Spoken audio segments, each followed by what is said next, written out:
മകരവിളക്ക് കാണാൻ സാധിക്കുന്ന 8 സ്ഥലങ്ങൾ ശബരിമല സന്നിധാനവും തിരുമുറ്റവും 18-ാം പടിക്ക് സമീപത്തുള്ള മുറ്റവും ഒക്കെ കഴിഞ്ഞാൽ പിന്നീട് 8ഓളം സ്ഥലങ്ങളിൽ നിന്ന് കഴിഞ്ഞാൽ പൊന്നമ്പലമേട് ദൃശ്യമാകും. അങ്ങനെ പൊന്നമ്പലമേടിൻ്റെ കൃത്യമായ ദൃശ്യം ലഭ്യമാകുന്ന സ്ഥലമാണ് 18 മലകളിൽ ഒന്നായിട്ടുള്ള പുല്ലുമേട്. നമുക്കറിയാം, പ്രേക്ഷകർക്കറിയാം, പുല്ലുമേട് എന്ന് പറയുന്നത് മൊട്ടക്കുന്നുകൾ കൊണ്ട് വിശാലമായിട്ടുള്ള ഒരു പ്രദേശമാണ്. പ്രകൃതി കനിഞ്ഞനുഗ്രഹിച്ച ഒരിടം. ഉറപ്പായിട്ടും ശബരിമല സന്നിധാനത്ത് നിന്ന് കഴിഞ്ഞാൽ തന്നെ നമുക്ക് പുല്ലുമേടിൻ്റെ ദൃശ്യങ്ങൾ കാണാൻ സാധിക്കും. പുല്ലുമേടിനെ പറ്റി പറയുമ്പോൾ അരുൺ, നമുക്ക് 2011 അവിടെ തിക്കിലും തിരക്കിലും പെട്ട് മരണപ്പെട്ട അയ്യപ്പ ഭക്തരെ പറ്റി ഓർക്കേണ്ടതുണ്ട്. അവരുടെ ഓർമ്മകൾക്ക് മുന്നിൽ പ്രണാമം അർപ്പിക്കേണ്ടതുണ്ട്. കാരണം അന്നത്തെ സർക്കാർ സംവിധാനങ്ങളുടെ കെടുകാര്യസ്ഥത മൂലം ശബരിമല സന്നിധാനത്തെത്തിയ പുല്ലുമേട്ടിലെത്തിയ 101 അയ്യപ്പ ഭക്തർക്ക് അന്ന് തിക്കിലും തിരക്കിലും ജീവൻ നഷ്ടപ്പെട്ടു. അതൊരു മകരവിളക്ക് ദിവസമായിരുന്നു. ഈ ദിനത്തിൽ ഞങ്ങൾ സന്നിധാനത്ത് നിൽക്കുമ്പോൾ അയ്യപ്പ ഭക്തരുടെ ഓർമ്മകൾക്ക് മുന്നിൽ പ്രണാമം അർപ്പിക്കുകയാണ്. എന്തായാലും വണ്ടിപ്പെരിയാറിൽ നിന്നും സുബിൻ തോമസ് ആണ് ചേരുന്നത്. സുബിൻ, ഈ പുല്ലുമേട് എന്ന് പറയുന്നത് നേരത്തെ ഞങ്ങൾ സൂചിപ്പിച്ചിരുന്നു, ഈ പൊന്നമ്പലമേട് ഏറ്റവും കൃത്യമായിട്ട് തന്നെ കാണാൻ കഴിയുന്ന ഒരു സ്ഥലമാണ്. ശബരിമല പൂങ്കാവനത്തിന് ചുറ്റുമുള്ള 18 മലകളിൽ ഒന്നാണ് പുല്ലുമേട് എന്ന് പറയുന്നത്. ധാരാളം അയ്യപ്പ ഭക്തർ, പ്രത്യേകിച്ച് കേരളത്തിന് പുറത്ത് തമിഴ്നാട്, ആന്ധ്രാപ്രദേശ്, തെലുങ്കാന ഒക്കെ തുടങ്ങി ദക്ഷിണ ഭാരതത്തിൻ്റെ വിവിധ ഭാഗങ്ങളിൽ നിന്നും ആയിരക്കണക്കിന് തീർത്ഥാടകർ മകരജ്യോതി ദർശനത്തിനായി തമ്പടിക്കുന്ന പ്രദേശമാണ് പുല്ലുമേട്ടിലെ മൊട്ടക്കുന്നുകൾ. അപ്പോൾ അവിടുത്തെ ഒരുക്കങ്ങൾ എങ്ങനെയാണ്? വണ്ടിപ്പെരിയാറിലെ സാഹചര്യങ്ങൾ പറയൂ സുബിൻ.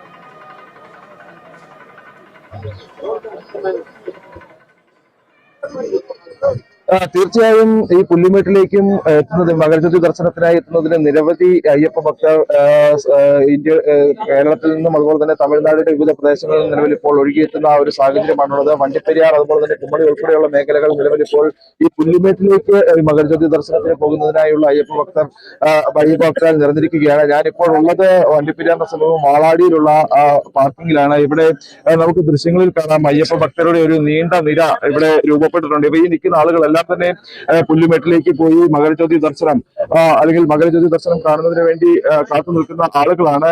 അത്ര ശുഭകരമായ ഒരു നിൽപ്പല്ല ഇവരുടേത് എന്നുള്ളതും എടുത്തു പറയേണ്ടതായിട്ടുള്ള ഒരു കാര്യമാണ്. കാരണം ഇന്നലെ രാത്രി മുതൽ അല്ലെങ്കിൽ ഇന്നലെ ഇവിടെ വന്ന് തമ്പടിച്ചിട്ടുള്ള ആളുകളാണ്, ഈ പുല്ലുമേട്ടിലേക്ക് പോകുന്നതിനായി തമ്പടിച്ചിട്ടുള്ള ആളുകളാണ്.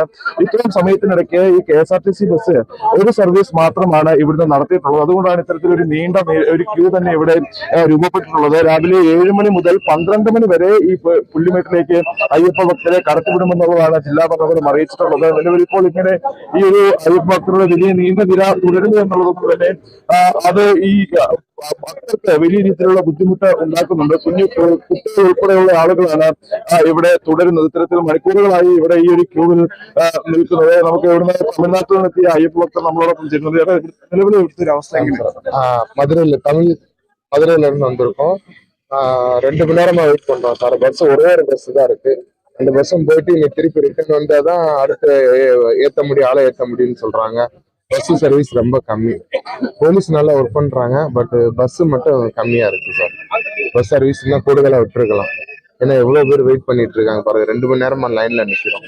காலையில ஃபர்ஸ்ட் சர்வீஸ் போயிடுச்சு, இன்னும் ரிட்டர்ன் வரல. அந்த ஒரு பஸ் தான் இருக்கு அப்படின்னு சொல்லி கவுண்டர்ல சொல்றாங்க. என்ன பண்றதுன்னு தெரியல. எத்தனை மணிக்கு இங்க வந்து? நாங்க வந்து 4 மணிக்கு வந்துட்டோம் சார். 6 மணிக்கு ஸ்டார்ட் ஆகுன்னு சொன்னாங்க. ஃபர்ஸ்ட் பஸ் 6:30க்கு போச்சு, 6:30க்கு போச்சு. இன்னும் அகைன் ரிட்டர்ன் ஆகல. நாங்க 4:30 மணில இருந்து வெயிட் பண்றோம். 4:30, 5 o'clockல இருந்து வெயிட் பண்ணிட்டு இருக்கோம் சார். അത്തരത്തിലാണ് രാവിലെ 6:30 മാത്രമാണ് ബസ് സർവീസ് നടത്തിയത്. നിലവിൽ ഇപ്പോൾ 1.25 മണിക്കൂർ പിന്നിടുമ്പോഴും ഈ ആദ്യ സർവീസ് നടത്തിയ ബസ് തിരികെ വരാത്ത ഒരു സാഹചര്യമുണ്ട്. നമ്മൾ ദൃശ്യങ്ങളിൽ കാണുന്നത് പോലെ ചെറിയ കുട്ടികൾ ഉൾപ്പെടെ ഇത്തരത്തിൽ ക്യൂവിൽ നിന്ന് ബുദ്ധിമുട്ടുകയാണ്. മണിക്കൂറുകളായി ക്യൂവിൽ നിൽക്കുകയാണ്. ഇന്നലെ രാത്രി മുതൽ തന്നെ എത്തിയ അയ്യപ്പ ഭക്തരാണെങ്കിൽ ഈ ഒരു ക്യൂവിൽ നിൽക്കുന്നത്. ഏകദേശം 200-ലധികം ആളുകൾ ഈ ഒരു ക്യൂവിൽ, കുട്ടികൾ ഉൾപ്പെടെ 200-ലധികം ആളുകൾ ഈ ഒരു ക്യൂവിൽ ഉണ്ട് എന്നുള്ളതാണ് പോലീസ് ഉദ്യോഗസ്ഥർ തന്നെ പറയുന്നത്. ഈ KSRTC ബസ് അഭാവമാണ് നിലവിൽ ഇപ്പോൾ ഈ ഒരു വാളാടി ഭാഗത്ത് ഏറ്റവും കൂടുതൽ ബുദ്ധിമുട്ടുണ്ടാക്കുന്നത്. അതോടൊപ്പം തന്നെ വിപുലമായ സുരക്ഷാ ക്രമീകരണങ്ങൾ ഈ ഒരു മകരജ്യോതി ദർശനവുമായി ബന്ധപ്പെട്ട് പുല്ലുമേട് ഉൾപ്പെടെയുള്ള മേഖലകളിൽ ഒരുക്കിയിട്ടുണ്ട്. പ്രധാനമായും 1500-ലധികം പോലീസ് ഉദ്യോഗസ്ഥരെ വിന്യസിപ്പിച്ചുകൊണ്ടാണ് ഈ ഒരു മകരജ്യോതി ദർശനത്തിന് വേണ്ട ക്രമീകരണങ്ങൾ ഇടുക്കി ജില്ലയിൽ ഒരുക്കിയിട്ടുള്ളത്. പ്രധാനമായും കമ്പംപെട്ട് വഴി വാഹനങ്ങൾ തിരിച്ചുവിടുന്നുണ്ട്. ഈ മേഖലയിലും കുമളി, വണ്ടിപ്പെരിയാർ, കക്കിക്കവല ഉൾപ്പെടെയുള്ള മേഖലകളിലുമാണ് നിലവിൽ ഇപ്പോൾ ഈ ഒരു പോലീസിന്റെ സേവനം ലഭ്യമാക്കുന്നത്. ലഭ്യമാക്കിയിട്ടുള്ളത് കോഴിക്കാനം വരെയാണ്. അതായത് KSRTC 60 സർവീസുകളാണ് ഈ പുല്ലുമേട് മകരജ്യോതി ദർശനവുമായി ബന്ധപ്പെട്ട് നടത്തുന്നത് എന്നുള്ളതാണ് KSRTC നൽകുന്ന വിശദീകരണം, അല്ലെങ്കിൽ അവർ പറഞ്ഞിരുന്നത്. പക്ഷേ നിലവിൽ ഇപ്പോൾ ഈ മേഖലയിൽ നിന്ന് 2 ബസ്സുകൾ മാത്രം സർവീസ് നടത്തുന്നു. മറ്റു ബസ്സുകളെല്ലാം തന്നെ കുമളി വണ്ടിപ്പെരിയാർ മേഖലയിൽ നിന്ന് സർവീസ് നടത്തുന്നു എന്നുള്ളതാണ്. അതുകൊണ്ട് തന്നെ ഈ വാളാടി മേഖലയിലേക്ക് കൂടുതൽ ബസ്സുകൾ എത്തേണ്ടതായിട്ടുള്ള ഒരു ആവശ്യവും ഉണ്ട്. അതായത് കോഴിക്കാനം വരെയാണ് നിലവിൽ ഇപ്പോൾ ഈ ഒരു KSRTC ബസ് സർവീസ് നടത്തുന്നത്. അവിടെ നിന്ന് ഏകദേശം 8 കിലോമീറ്ററോളം കാനനപാതയിലൂടെ ഈ അയ്യപ്പ ഭക്തർ നടന്നു വേണം മുകളിൽ ഈ പുല്ലുമേട്ടിലേക്ക് എത്താൻ. അപ്പോൾ ഇത്തരത്തിൽ ഈ താമസം വരുന്നത് ഈ അയ്യപ്പ ഭക്തർക്ക് ഈ ഇവിടെ നിന്നും ഈ കോഴിക്കാനത്തേക്ക് പോകാൻ താമസം ഉണ്ടാക്കുന്നത് ഈ പുല്ലുമേട്ടിൽ എത്തുന്നതിനും വലിയ താമസം ഉണ്ടാക്കും. കഴിഞ്ഞ വർഷങ്ങളിലെല്ലാം തന്നെ പ്രധാനമായും 2 മണി വരെ ഈ ഒരു അയ്യപ്പ ഭക്തരെ ഈ പുല്ലുമേട്ടിലേക്ക് കടത്തിവിട്ടിരുന്നു. അത് ഈ കോഴിക്കാനത്ത് നിന്ന് അയ്യപ്പ ഭക്തർ മുകളിലെത്താൻ വളരെ താമസമെടുക്കുന്നു എന്ന് കണ്ടതോടുകൂടിയാണ് ഇത്തവണ അത് 12 മണിയായി ചുരുക്കിയത്. പക്ഷേ ഈ ഇത്തരത്തിൽ ചില വീഴ്ചകൾ ഉണ്ടാകുന്നത് മൂലം അയ്യപ്പ ഭക്തർക്ക് അത് കൂടുതൽ ബുദ്ധിമുട്ട് ഇടുക്കി ജില്ലയിൽ ഈ ഒരു വണ്ടിപ്പെരിയാർ ഉൾപ്പെടെയുള്ള മേഖലകൾ ഉണ്ടാക്കുന്നുണ്ട് എന്നുള്ളതാണ് വസ്തുത. ദൃശ്യങ്ങളിലേക്ക് കൂടി, സന്നിധാനത്തിന്റെ ആ ദൃശ്യങ്ങളിലേക്ക് കൂടി, ആ മനോഹരമായുള്ള ദൃശ്യങ്ങൾ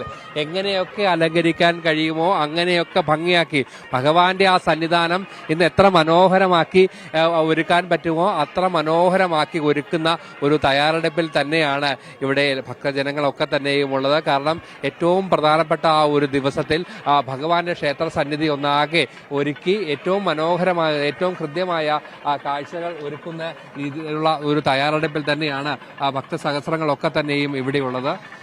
അതെ, എന്തായാലും ഇതൊരു വഴിപാട് കൂടിയാണ് അല്ലെ. എല്ലാ മകരവിളക്ക് ദിവസവും ശബരിമല ക്ഷേത്രത്തിലെ സോപാനം, മുഖമണ്ഡപം, അതോടൊപ്പം തന്നെ കൊടിമരത്തിന് സമീപമുള്ള തിരുമുറ്റത്തെ സ്ഥലങ്ങൾ, ഇതെല്ലാം തന്നെ പുഷ്പങ്ങൾ കൊണ്ട് അങ്ങേയറ്റം ഭംഗിയാക്കുന്നു. വൈകുന്നേരത്തെ ആ സന്ധ്യാസമയത്ത് നടക്കുന്ന ദീപാരാധനയ്ക്കായുള്ള ഒരുക്കത്തിലാണ് ശബരിമല സന്നിധാനവും സോപാനവും എല്ലാം. പ്രിയപ്പെട്ട പ്രേക്ഷകർക്ക് അതിന്റെ ദൃശ്യങ്ങൾ കാണാൻ സാധിക്കുന്നുണ്ട്. ഒപ്പം ഈ മകരവിളക്ക് ദിവസം പുലർച്ചെ അയ്യനെ കണ്ടു തൊഴുവാൻ അഭൂതപൂർവമായ ഭക്തജന തിരക്ക് ശബരിമല ക്ഷേത്രത്തിൽ അനുഭവപ്പെടുന്നു. കഴിഞ്ഞ കുറച്ച് ദിവസങ്ങളായി വലിയ തിരക്കാണ് ശബരിമലയിൽ അനുഭവപ്പെടുന്നത്. ഈ മണ്ഡലകാലത്തിന്റെ തുടക്കം മുതൽ തന്നെ വലിയ തിരക്ക് അനുഭവപ്പെടുന്നുണ്ടായിരുന്നു ശബരിമല ക്ഷേത്രത്തിൽ. അതിനുശേഷം ഇപ്പോൾ ഒരു തീർത്ഥാടന കാലം അതിന്റെ പരിസമാപ്തിയിലേക്ക് കടക്കുകയാണ്. ഇന്നിപ്പോൾ മകരജ്യോതി ദർശനം കഴിഞ്ഞാൽ പിന്നീട് ശബരിമല തീർത്ഥാടനത്തിന്റെ പരിസമാപ്തി കുറിക്കുന്ന ചടങ്ങുകൾ ഓരോന്നായി നടക്കും. വൈകുന്നേരം മാളികപ്പുറത്തമ്മയുടെ എഴുന്നള്ളത്തുണ്ട്. അതിനുശേഷം പിന്നീട് മറ്റു ചടങ്ങുകൾ ഇനിയുള്ള ദിവസങ്ങളിൽ എഴുന്നള്ളത്ത് ഉണ്ടാവും അല്ലെ. തുടർച്ചയായി 5 ദിവസം എഴുന്നള്ളത്ത്. ഈ ശബരിമലയെ സംബന്ധിച്ചോളം ഏറ്റവും പ്രധാനപ്പെട്ട, ഏറ്റവും ശ്രേഷ്ഠമായ, ഏറ്റവും ഭവ്യമായ ചടങ്ങുകൾ നടക്കുന്ന ആ ഒരു സമയം കൂടിയാണ് ഇത്. കാരണം മണിമണ്ഡപത്തിൽ നിന്നുള്ള എഴുന്നള്ളിപ്പ് അത് തന്നെയാണ് ഏറ്റവും പ്രധാനപ്പെട്ടത്. ശനംകുത്തി വരെ ആദ്യത്തെ 4 ദിവസം ശബരിമല സന്നിധാനത്ത് 18-ാം പടിക്ക് താഴെ എത്തുന്നു. അതിനുശേഷം ശനംകുത്തിയിലേക്ക് പോകുന്ന ആ ഒരു എഴുന്നള്ളിപ്പ്, ഗുരുതി അടക്കമുള്ള ഏറ്റവും പ്രധാനപ്പെട്ട സന്നിധാനത്തെ സംബന്ധിച്ചോളം ഏറ്റവും പ്രധാനപ്പെട്ട ചടങ്ങുകൾ നടക്കുന്ന 5 ദിവസം കൂടിയാണ്. സ്വാമി അയ്യപ്പന്റെ സമാധിയാണല്ലോ അരുൺ ഈ മണിമണ്ഡപം എന്ന് പറയുന്നത് അല്ലേ. അതായത് നമ്മൾ ഈ നിൽക്കുന്ന ശബരിമല സോപാനം, തിരുമുറ്റം, 18-ാം പടി, ധ്വജസ്തംഭം, അതോടൊപ്പം തന്നെ ക്ഷേത്രം, ഞാൻ മനസ്സിലാക്കുന്നത് അത്രത്തോളം പ്രാധാന്യമുള്ളതാണ് മണിമണ്ഡപം. അതായത് സ്വാമി അയ്യപ്പന്റെ സമാധി അവിടെ കുടികൊള്ളുകയാണ്. 33 കോടി ദൈവങ്ങളുടെയും സാന്നിധ്യമുള്ള ഏറ്റവും പുണ്യം പേറുന്ന ഒരിടം അത് തന്നെയാണ്. ഒറ്റ വാക്കിൽ പറയുമ്പോൾ ആ ഭഗവാന്റെ ആ ജീവസമാധിയായിട്ടുള്ള മണിമണ്ഡപം എന്നത്. അവിടെ നിന്നാണ് ഇന്നിപ്പോൾ എഴുന്നള്ളത്ത് ആരംഭിക്കാൻ പോകുന്നത്. അതായത് ഒരു തീർത്ഥാടന കാലത്തെ ഏറ്റവും പ്രധാനപ്പെട്ട ചടങ്ങുകൾ ശരിക്കും പറഞ്ഞാൽ ഇന്ന് തുടങ്ങുകയാണ്. പലർക്കുമുള്ള ഒരു തെറ്റിദ്ധാരണ മകരവിളക്ക് കഴിയുന്നതോടുകൂടി ചടങ്ങുകൾ കഴിഞ്ഞു എന്നുള്ളതാണ്. പക്ഷെ അങ്ങനെയല്ല. മകരജ്യോതി തെളിയുന്നതിന് ശേഷം പിന്നീട് വളരെ വിപുലമായ ചടങ്ങുകളും ആചാര അനുഷ്ഠാനങ്ങളുമുണ്ട്. കുരുതി ശബരിമലയെ സംബന്ധിച്ചിടത്തോളം വളരെ പ്രധാനപ്പെട്ട ഒരു ചടങ്ങാണല്ലോ. തീർച്ചയായും അത് തന്നെയാണ്. ഗുരുതിയാണ് മണിമണ്ഡപത്തിന് സമീപം മാളികപ്പുറത്തിന് പിന്നിലായാണ് ഗുരുതി നടക്കുന്നത്. ഗുരുതിയോടുകൂടി ആ ചടങ്ങുകൾ സമാപിക്കുകയാണ്. അതിനുശേഷം സന്നിധാനത്തേക്ക്, ശബരിമല സന്നിധാനത്തേക്ക് പന്തളം രാജപ്രതിനിധിക്ക് മാത്രമാണ്. അതൊക്കെ തന്നെ ഏറ്റവും പ്രധാനപ്പെട്ടത്. അതിനുശേഷം തിരുഭാഭരണം തിരിച്ചിറങ്ങുന്ന ആ ഒരു കാഴ്ചയുണ്ട്. ആ ഒരു വർഷത്തെ കാത്തിരിപ്പ്, ആ ഒരു കാത്തിരിപ്പിന് വിരാമം വിട്ടുകൊണ്ട് നമ്മൾ ഈ നിൽക്കുന്ന ആ വഴികളിലൂടെ 18-ാം പടിക്ക് താഴേക്ക് എത്തുന്നു. അവിടെ ആചാരപരമായ ചടങ്ങുകൾ പൂർത്തിയാക്കിയതിനു ശേഷം പിന്നീടും പന്തളത്തേക്കുള്ള ആ ഒരു യാത്രയാണ്. ഈ തിരുവാഭരണ പാതയിലൂടെയുള്ള, പരമ്പരാഗത പാതയിലൂടെയുള്ള ആ മനോഹരമായുള്ള മടക്കവും പരമ്പരാഗത പാതയിലൂടെയാണ്. അത് കാലം ഇത്രയും പുരോഗമിച്ചു. 21-ാം നൂറ്റാണ്ടിലാണ് നമ്മൾ ജീവിക്കുന്നത്. അങ്ങേയറ്റം ടെക്നോളജികൾ വളർന്നു. പക്ഷേ ഈ സമയത്തും ഈ തിരുവാഭരണ പേടകങ്ങൾ വനത്തിലൂടെ മലകൾ കടന്ന് കാട്ടാറുകൾ കടന്ന് കാട്ടാനകൾക്ക് നടുവിലൂടെ അതായത് 83 കിലോമീറ്റർ 13 വില്ലേജുകൾ താണ്ടിയാണ് ഈ തിരുവാഭരണ പേടകങ്ങൾ ഈ ശബരിമല സന്നിധാനത്തേക്ക് എത്താൻ പോകുന്നത്.